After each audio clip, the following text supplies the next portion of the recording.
मैं बात करना चाहूँगा इस पॉडकास्ट में इज़ आपके लाइफ के पहला भाग, प्री पीएम, प्री सीएम, आप कहाँ पैदा हुए थे, पहले 10 सालों में आपने क्या किया था?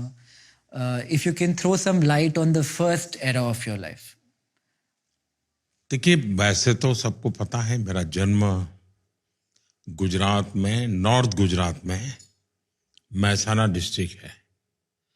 वहाँ वडनगर एक छोटा सा टाउन है। जब हम छोटे थे तब तो शायद 15,000 की आबादी थी, जैसे मोटा मोटा मुझे याद है। मैं उस स्थान से हूँ। लेकिन तब तो जैसे हर एक का अपना एक गांव होता है, वैसा एक मेरा गांव था। मेरे गांव एक प्रकार से गायकवाड़ी स्टेट था। तो गायकवाड़ स्टेट की एक विशेषता थी, हर गांव में एजुकेशन के प्रति बड़े आग्रही थे। एक तालाब होता था, पोस्ट ऑफिस होती थी, लाइब्रेरी होती थी। ऐसे एक 4-5 चीजें, यानी गायकवाड़ी स्टेट का गांव है तो ये होगा ही होगा, ये उनके विशेष व्यवस्था थी। तो मैं वो उस गायकवाड़ी स्टेट की जो प्राइमरी स्कूल बनी हुई थी उसमें ही पढ़ा था। तो मेरी खैर बचपन में वहीं रहा। तालाब था तो स्विमिंग करना सीख गए वहाँ। मेरे परिवार के सबके कपड़े मैं धोता था, तो उसके कारण मुझे तालाब जाने की इजाज़त मिल जाती थी। बाद में वहाँ एक भागवताचार्य नारायणाचार्य हाई स्कूल था, BN हाई स्कूल। वो भी एक प्रकार से चैरिटेबल ही था। वो कोई वैसा आजकल का जो एजुकेशन की स्थिति है वैसे नहीं थी। तो मेरा वहाँ स्कूली शिक्षा वहाँ पर हुई। उस समय ये 10+2 नहीं था, 11वीं कक्षा हुआ करती थी। मैंने कहीं पढ़ा था कि चाइनीज फिलोसोफर ह्यूएन त्संग वो मेरे गांव में रहे थे, तो उस पर एक फिल्म बनाने वाले थे। तो मैंने उस समय शायद उनकी यहाँ एम्बेसी को या किसी को चिट्ठी लिखी थी कि भाई आपने कहीं पढ़ा है कि आप ह्यूएन त्संग के लिए फिल्म बना रहे हैं, तो मेरे गांव में वो रहते थे, आप उसको भी जिक्र कहीं करना। ऐसा करके मैंने कुछ प्रयत्न किया था। वो बहुत साल पहले की बात है। उसके पहले मेरे गांव में एक रसिक भाई दवे करके थे। वे कांग्रेस के लीडर थे, थोड़े समाजवादी विचार के भी थे, और मूल वो सौराष्ट्र के थे और मेरे गांव में आकर के बसे थे। वो हम स्कूल को बच्चों को कहते थे कि देखो भाई, तुम कहीं पर भी जाओ और कोई भी पत्थर तुम्हें मिले जिस पर कुछ लिखा हुआ हो या कहीं कुछ उस पर नक्काशी की हुई हो, तो वो पत्थर इकट्ठे करके स्कूल के इस कोने में डाल देना। धीरे धीरे वो बड़ा ढेर हो गया था। लेकिन तब मुझे समझ आया कि उनका इरादा ये था कि बहुत पुरातन गांव है, यहाँ के हर पत्थर में कोई न कोई स्टोरी है। इकट्ठा करो, जब भी कोई व्यक्ति आएगा तो इसको करेगा। शायद वो कल्पना रही होगी। तो मेरा भी ध्यान उस तरफ गया। 2014 में जब मैं प्रधानमंत्री बना तो स्वाभाविक दुनिया के लीडर से कर्टसी कॉल करते हैं।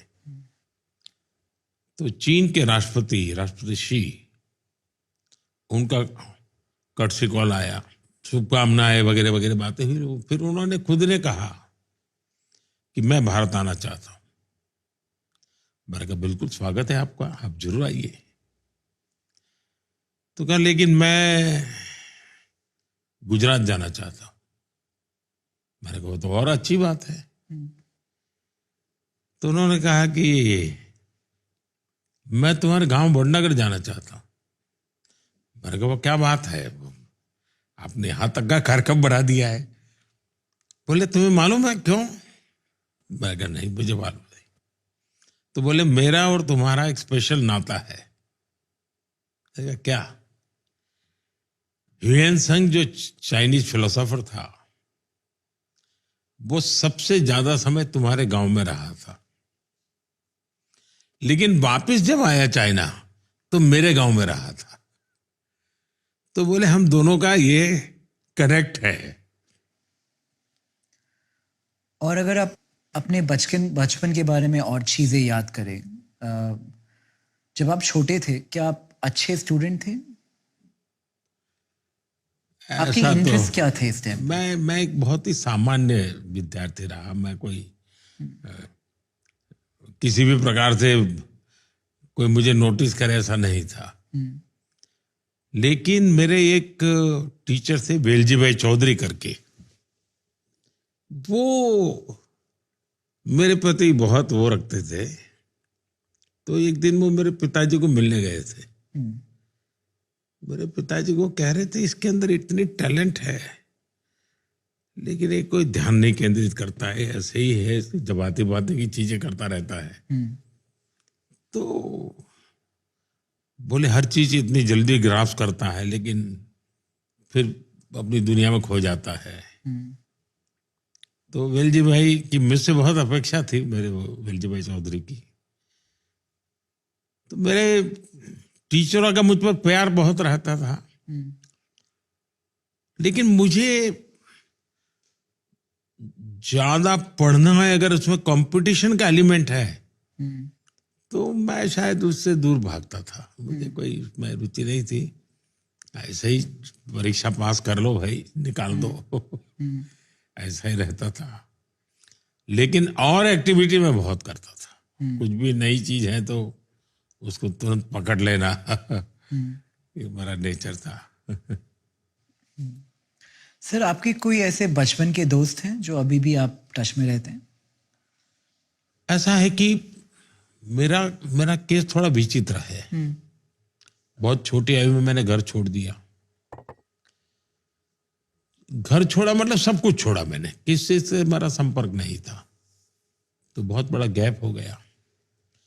तो मेरा कोई कांटेक्ट नहीं था, किसी से कुछ लेना देना भी नहीं था। और मेरी जिंदगी भी एक अनजान ऐसे ही भटकते इंसान की थी। कोई कौन पूछेगा मुझे, तो मेरा जीवन ही ऐसा नहीं था। लेकिन जब मैं सीएम बना तो मेरे मन में कोई इच्छाएं जगी। एक इच्छा ये जगी कि मेरे क्लास के जितने दोस्त हैं पुराने, सबको मैं सीएम हाउस में बुलाऊंगा। उसके पीछे मेरी साइकोलॉजी ये थी कि मैं नहीं चाहता था कि मेरे किसी भी व्यक्ति को ये लगे कि अपने आप को बड़ा तिस्मार का बन गया है। मैं वही हूं जो सालों पहले गांव छोड़ के गया था। मुझ में बदलाव नहीं आया है। उस पल को मैं जीना चाहता था। और जीने का तरीका यही है कि मैं उन साथियों के साथ बैठूं। लेकिन वो चेहरे से भी पहचान नहीं पाता था मैं, क्योंकि बीच में बहुत बड़ा गैप हो गया। वो हरे के बाल सफेद हो चुके थे, बच्चे बड़े हो गए थे सब। लेकिन मैंने सबको बुलाया।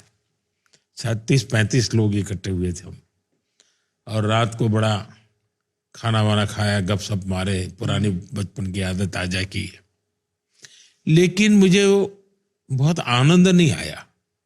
आनंद इसलिए नहीं आया कि मैं दोस्त खोज रहा था, लेकिन उनको मुख्यमंत्री नजर आता था। तो वो खाई पटी नहीं। और मेरे जीवन में शायद तू कहने वाला कोई बचा ही नहीं, ऐसी स्थिति हो गई है। सब अभी भी संपर्क में है, लेकिन बड़े सम्मान से मेरे प्रति वो लोग देखते रहते हैं। तो एक टीचर थे मेरे, रासविहारी मणियार। उनका भी स्वर्गवास हुआ कुछ समय पहले, और वो करीब 93-94 थे। वो मुझे चिट्ठी हमेशा लिखते थे, उसमें वो तू लिखते थे। बाकी तो एक इच्छा, मैं सीएम बना तो एक थी कि मैं अपने स्कूल के दोस्तों को बुलाया। दूसरी मेरी इच्छा थी, जो शायद हिंदुस्तान के लोगों के लिए अजीब होगा। मेरा मन करता था मैं मेरे सभी टीचर्स को सार्वजनिक रूप से सम्मान करूंगा। तो मुझे बचपन से जिन्होंने पढ़ाया है और स्कूली शिक्षा तक जो भी मेरे टीचर रहे, मैंने सबको ढूंढा। और सीएम बनने के बाद उनका बहुत बड़ा सार्वजनिक सम्मान किया मैंने। और हमारे गवर्नर साहब थे शर्मा जी, वे भी उस कार्यक्रम में आए। और गुजरात के सभी लब्ध प्रतिष्ठित लोग उस कार्यक्रम में थे। और मैं एक मैसेज मेरे मन में था कि मैं जो कुछ भी हूँ, इनका भी कुछ न कोई योगदान है मुझे बनाने में। कोई मेरा बाल मंदिर के टीचर रहे होंगे, कोई सबसे बड़ी आयु के टीचर 93 ईयर के थे। करीब 30-32 टीचर्स को बुलाया था और उनका सबका मैंने सार्वजनिक रूप से सम्मान किया। और मेरे जीवन की वो बड़ी अच्छी पल थी कि मेरे मन में लगता नहीं। फिर मैंने एक दिन मेरे जीवन में किया,